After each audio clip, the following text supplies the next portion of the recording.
I want to talk about V2 alternate now, and it's something that I actually used a lot when I was in the Berkey, because there were parts of the course that were a little flatter, like going across the lake into Hayward, and I tried to tuck behind other people, like some of the elite men who were passing by me.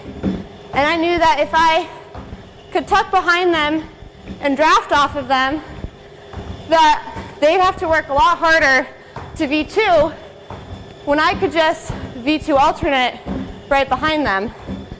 And so I think that's a really great time to use V2 alternate in a race.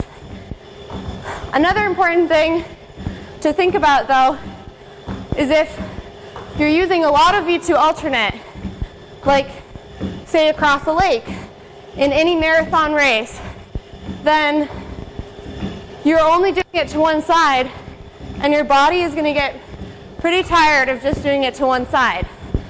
So it's important to know how to do it on both sides.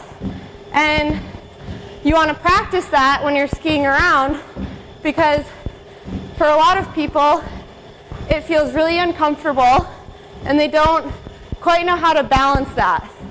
But I think it's important to practice putting yourself in that uncomfortable balance situation so that you can learn how to V2 alternate to both sides, and then you can use both of them in a long marathon race. And you can tuck behind someone and draft off of them and work a lot less hard and more efficiently right behind them.